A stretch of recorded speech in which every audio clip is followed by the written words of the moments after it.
ਉਹ ਜਿਹੜੇ ਮਹਿਰਮ ਰਾਜ਼ ਹਕੀਕਤਾਂ ਦੇ ਉਹ ਰਾਜ਼ੇ ਹਕੀਕਤ ਨੂੰ ਖੋਲਦੇ ਨਹੀਂ। ਜਿਨ੍ਹਾਂ नहीं वेख्या वो करन गल्लां, जिन्हां वेख लिया वो ते बोलते नहीं। आप सबको इल्म है कि 2 रोज़ कबल मुझे पीर अजमल कादरी साहब की इयादत के लिए उनके दौलत कदे पर हाजिर होने का शर्फ नसीब हुआ। जब वीडियो सोशल मीडिया पर अपलोड की तो दर्जनों मैसेजेस मौसूल होना शुरू हो गए, जिनमें अक्सर लोगों को उनकी खैरियत मतलूब थी, लेकिन इंसान की तबीयत में चूँकि तजस्सुस पाया जाता है तो दर्जनों मैसेजेस ये भी मौसूल हुए कि हज़रत साहब को आज तक हमने कैमरे की आंख से देखा, आपने बहुत करीब से देखा, गुफ्तगू की, तो उनको कौलो फेल में कैसा पाया। कुछ के सवालात ये थे कि हज़रत साहब से मुलाकात कैसे मुमकिन है, और चंद सवालात ये थे कि हज़रत साहब जो इदारा चला रहे हैं कुछ उसके बारे में रहनुमाई दीजिए। मैं अल्लाह को गवाह बनाकर चंद एक एतराफ़ात आपके सामने रखना चाहता हूँ कि हज़रत साहब के बारे में मैंने जो गुमान किया था मैंने उन्हें अपने गुमानों से बढ़कर पाया। मेरा हर शख्स को परखने का जाविया मुख्तलिफ है, बहुत बारीक बीनी से देखता हूँ, लेकिन मैं अपने अल्फाजों को बयान करने के लिए शायर का सहारा लूँगा। शायर ने वाकई सही कहा है कि तैबा से मंगाई जाती है, सीनों में छुपाई जाती है, तौहीद की मैं सागर से नहीं आँखों से पिलाई जाती है, और मस्जिद में नहीं, मंदिर में नहीं, मकतब में नहीं, माबद में नहीं, सुनते हैं किताब इश्क तेरे कूचे में पढ़ाई जाती है।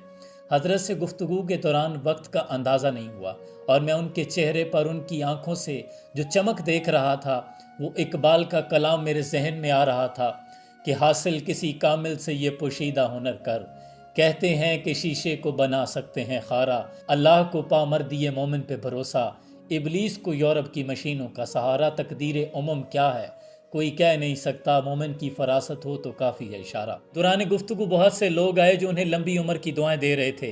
वहीं इकबाल के अशार मेरे जहन पर गहरी ज़रब लगा रहे थे कि यही वो नायाब लोग होते हैं जब दुनिया से रुखसत हो जाते हैं तो इकबाल जैसे शायर इनकी मरकत पर हाजिर होकर ये लिखने पर मजबूर हो जाते हैं कि हाजिर हुआ मैं शेख मुजद्दद की लहद पर, वो खाक के ज़ेर फलक है मतला अनवार, इस खाक के ज़र्रों से शर्मिंदा सितारे, इस खाक में पोशीदा है वो साहिब असरार, गर्दन न झुकी जिसकी जहांगीर के आगे, जिसके नफस गरम से है गर्मिया हरार, वो हिंद में सरमाया मिल्लत का निगहबां, अल्लाह ने किया जिसे बर वक्त खबरदार। मिजाज इस कदर सादा है कि अल्फाजों में बयान करना मुश्किल है।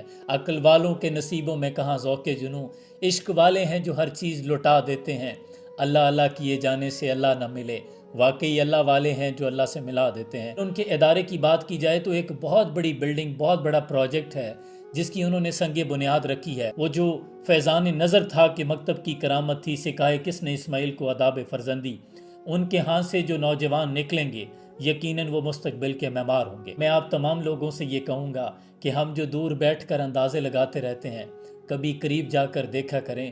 हज़रत वासिफ़ अली वासिफ़ फरमाते हैं किसी चीज़ को छोटा समझने के लिए ज़रूरी है या उसे दूर से देखा जाए या गुरूर से देखा जाए। दरिया में उतरे बगैर उसकी गहराई का अंदाज़ा करना नामुमकिन है, इसलिए कहते हैं कि मस्बत गुमान रखा करें, अल्लाह तुम्हारे गुमानों के करीब होता है। और आखिर पे मैं तमाम लोगों से गुजारिश करूँगा कि अपने इन बुज़ुर्गान दीन की खिदमत कर लें, इनकी कदर कर लें। वो एक बुज़ुर्ग कहा करते थे कि पुत्र साड़ी कदर करो, साढ़े बात साढ़े वर्गे भी नहीं लबड़े। हकीकत बात है फिर गीली मिट्टी पर रोने का कोई फ़ायदा नहीं होगा। ये अलग बात खामोश खड़े रहते हैं, जो लोग बड़े हैं वो बड़े रहते हैं। ऐसे दरवेशों से मिलता है हमारा शजरा, जिनके कदमों में कई ताज पड़े रहते हैं।